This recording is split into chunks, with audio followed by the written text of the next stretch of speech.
Բարև ձեզ, շնորհակալություն հրավերի համար։ Որպես Հայաստանի դիվանագիտական հիմնադրամի տնօրեն էի հրավիրված Իրանի կառավարության կողմից, մասնակցելու Իրանի հոգևոր առաջնորդի հրաժեշտի եւ ուղարկավորության արարողություններին։ Բավական լավ եւ շատ մանրամասն կազմակերպված միջոցառում էր, աշխարհի տարբեր երկրներից կային եւ հրավիրված եւ ժամանած պատվիրակություններ, ցավոք պիտի ասեմ, որ Հայաստանից ոչ կառավարական պատվիրակություն որպես կամ կառավարական ներկայացուցչություն հրավերքով որ գնացել էր, դա ես էի,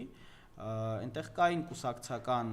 որոշ գործիչներ, բայց նրանք հրավերքով չէ որ իմ տեղեկություններով, բայց դա ոչ թե նրանից էր որ մենակ ինձ էին հրավիրել, այլ մենակ ես էի գնացել, այսինքն Հայաստանում քաղաքացիական հասարակություն կոչված այդ երևույթը, որը շատ կարևոր ազդեցություն ունի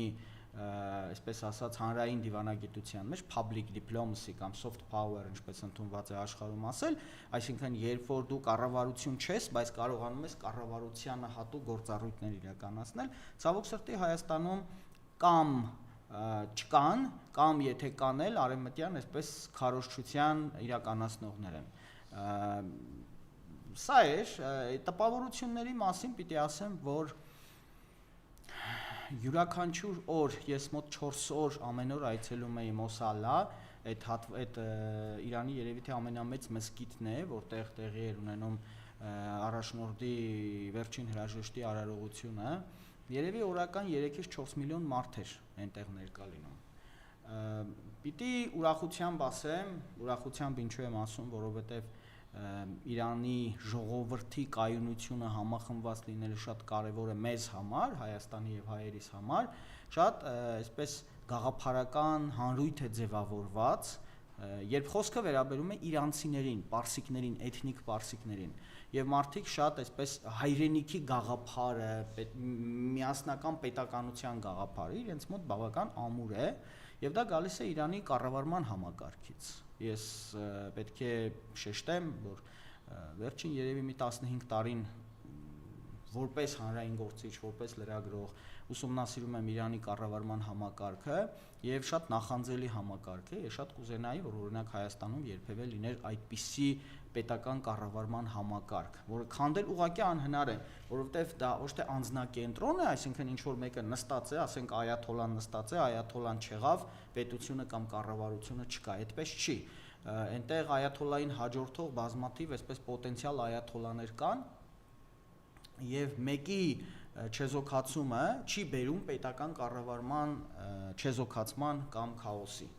Նույնը ռազմական, այնտեղ զինվորական հրամանատարության օրինակ չեզոքացումից չէր փոխվում որևէ բան, անմիջապես տեղը կար մարդ, որը նստում էր եւ շարունակում էր այն կետից, ինչով որ կանգեր առել նախորդի ժամանակ։ Սա շատ կարևոր համակարգ է, որը Հայաստանի նման երկրներին ուղղակի անհրաժեշտ է, որովհետև տեսեք, պայմանական համարենք, որ Հայաստանում եւ ոչ միայն Հայաստանում, աշխարհի բազմաթիվ երկրներում այդ խնդիրը կա, նաեւ Թուրքիայում էլ չկա համակարգ, Թուրքիան էլ անձնակենտրոն պետություն է, Ռուսաստանը նույնպես, Հայաստանը առավել եւս, պատկերացրեք, ասենք Հայաստանում Նիկոլ Փաշինյանը մի օր հիվանդանա, ասենք փորլուծություն ունենա եւ մի 10 օր ի վիճակի չլինի աշխատանքի լինել։ Ես վստահ եմ, որ ամբողջ կառավարման համակարգը փուլ կգա, որտեղ ամբողջ կառավարման համակարգը կառուցված է մեկ անձի որոշումների եւ նույնիսկ ես կասեի, ինչ բառով ասենք, կամակորությունների վրա։ Իսկ նույնը կարող եմ ասել նաև Թուրքիան, Ռուսաստան, այդ թվում նաև խոշոր երկրները։ Իրանի նման պետությունը, որի մասին մենք պատկերացնում էինք, որ պետք է շատ արագ փլուզվի, եթե այաթոլան չլինի, այդպես չեղավ։ Բայց ես Իրանում այդ երկար ժամանակ հանրային քաղաքական տարբեր շերտերի հետ շփվելով մի շատ մտահոգիչ երևույթ էլ բացահայտեցի։ Դա այն է, որ թուրքական ազդեցությունը, Թուրքիայի եւ Ադրբեջանի ազդեցությունը այդ երկրի ժողովրդի վրա։ Թուրքիա։ Տեսեք, որպեսի չդնենք իրար հետ համեմատենք, պիտի ասենք, որպես խոսույթի ազդեցություն, այսինքն ադրբեջանախոս, ադրբեջաներեն, ադրբեջանական թուրքերեն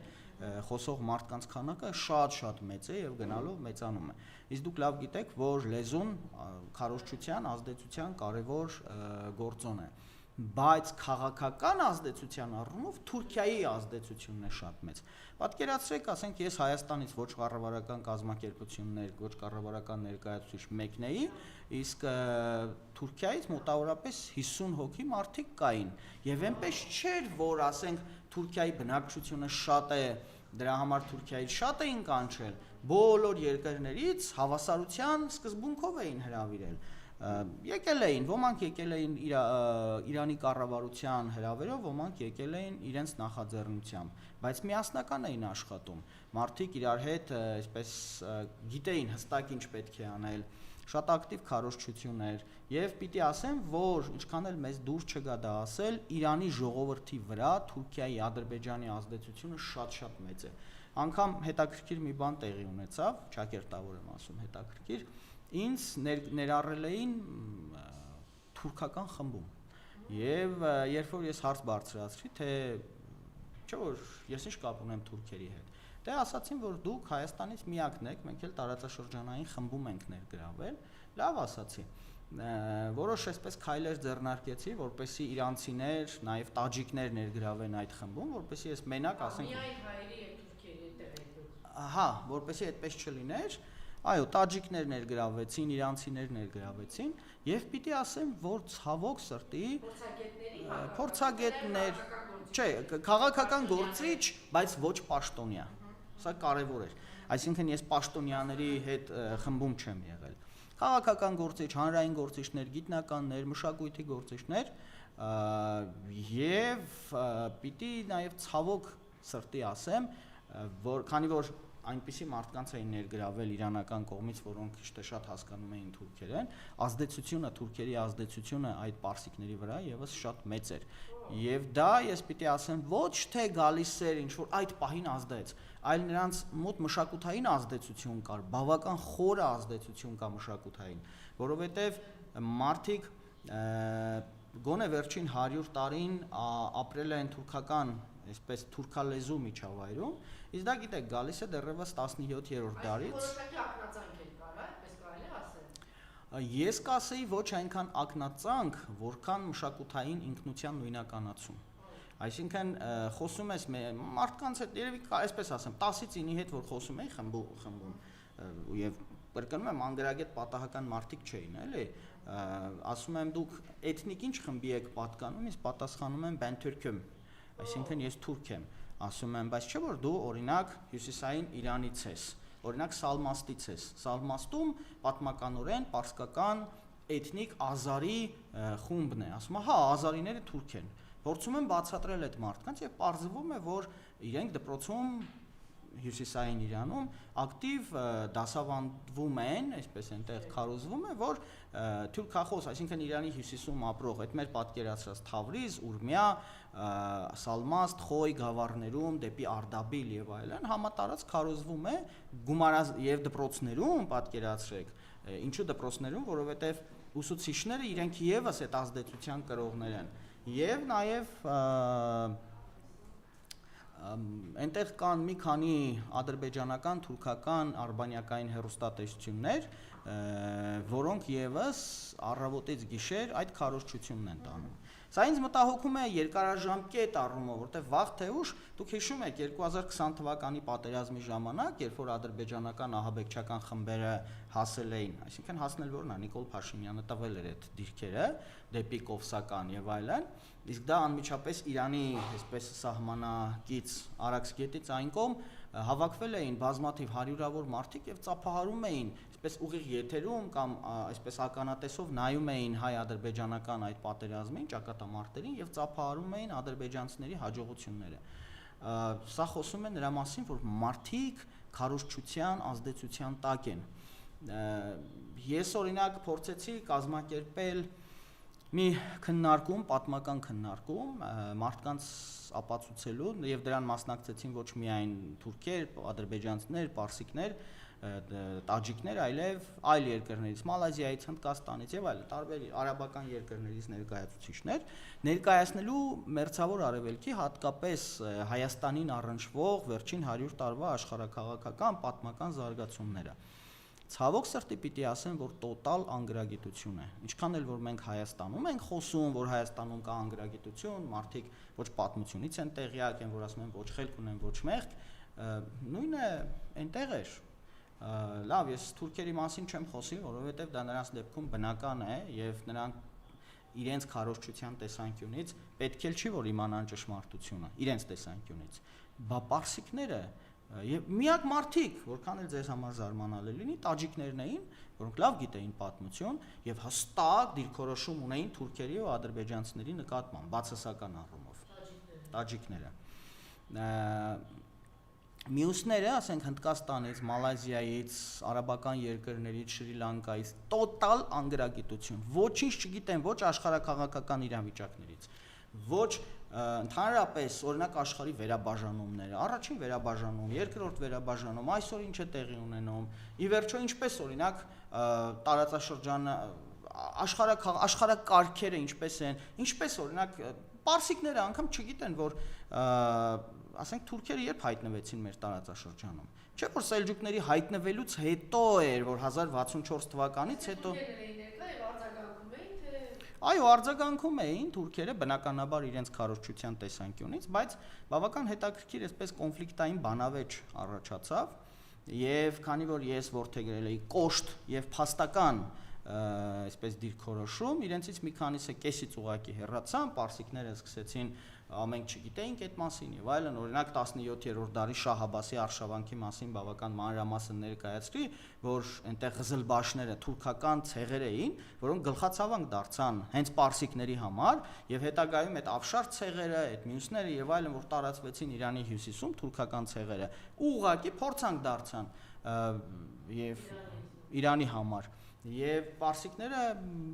ինձ համար ցավալի էր որ չգիտեին այդ մասին, ասենք հանրային գործիչ է մարդ, որը ասենք իրանական հերոստատեսությամբ հանդես է գալիս, Իրանում հայտնի հեղինակավոր հանրային գործիչ է եւ չգիտի Շահ Աբասը, օրինակ 1604 թվականի մեծ սուրգունի մասին։ Այդ անթույլատրելի բան է, էլի։ Եվ ես հասկացա, որ մենակ Հայաստանում չի դեբիլությունը տարածված, ամբողջ աշխարհում է դեբիլությունը տարածված։ Եվ դա կարծում եմ գալիս է դեռևս Ինչ արդյոք կոնկրետ առարեսվեցիք դուք հանրային գործի հետ, որտեղ նաև խոսել եք Նիկոլի մասին։ Դա շատ հետաքրքիր բան էր, դրա մասին ես գրել եմ։ Ուրեմն հենց այդ բանավեճի ժամանակ պարսիկները, եթե չեմ սխալվում, այո, ինձ հարց տվեցին, թե աշխարհաքաղաքական ներկա իրավիճակում, երբ կա թրիփ, կա Արցախյան հիմնախնդիր, կա Իրան ԱՄՆ հակամարտություն եւ այլն, ինձ հարց տվեցին ձեր Փաշինյանը ինչ է կարծում, ինչպիսի դիրքորոշում ունի, մենք տեսնում ենք, որ Հայաստանի կառավարությունը մեզ համար, այսինքն Իրանի համար վտանգավոր գործընթացներ է անում եւ այլն, եւ այստեղ բանալի բառը ձեր Փաշինյանն է։ Բնականաբար ես օտար երկրում էի եւ չէի կարող ասել, չգիտեմ, այն ինչ որ ասենք Հայաստանում եմ ասում, ասացի դե գիտեք, մեր Փաշինյանը ու մեկ էլ թուրքերը չթողեցին, մի Սերդար անունով մեկը կար, պատմաբան, ասաց, չէ, ասաց դա թուրքերեն որ ասեմ, ասացի Bizim Փաշինյան, այսինքն մեր Փաշինյանը, ասաց Yok, o sizin Փաշինյան դեիլ, o Bizim Փաշինյաններ, ոչ, դա ձեր Փաշինյանը չի, դա մեր Փաշինյանն է, այսինքն թուրքերի Փաշինյանն է։ Այս թուրքերի մեջ այդպես հետաքրքիր հաճելի խլրտոց սկսվեց, ասացի սա եզակի դեպք է, որ ես ուզեմ չուզեմ պիտի թուրքերի հետ համաձայնեմ, ասացի դուք ճիշտ եք, պատմության մեջ եզակի դեպքերից է, որ ես պիտի ասեմ դուք ճիշտ եք։ Բայց իրանցիներից մեկը հարց տվեց, բայց ինչու եք այդպես ասում, էլի, ինչի է ձեր Փաշինյանը։ Սրանցից մեկն ասաց, տեսեք, թուրքերը որպես էթնոս այս տարածաշրջանում հայտնվել են 11-րդ դարում, երբ որ Ալթայից, Չինաստանի, Ղազախստանի, Մոնղոլիայի հետ սահմանային կետից այսպես Սելջուկը վերցրել է իր քոչվորներին հաց վաստակելու համար, այդպես ոչխարները քշելով եկել հասել են մինչև առաջինը մտել են Իրանի տարածք եւ 1064 թվականին Իրանը փաստացի գրավել են, փորձանք դառնալով նաեւ իրանցիների համար։ 1071 թվականին սելջուկները, Սելջուկի գլխավորությամբ կարողացան նաև Մանասկերտի ճակատամարտում հաղթել հայ-բյուզանդական համատեղ զորքերին եւ տիրանալ այն տարածաշրջանին, որին հիմա իրենք տեր են։ Ասած, սա մեկ, Սելջուկ։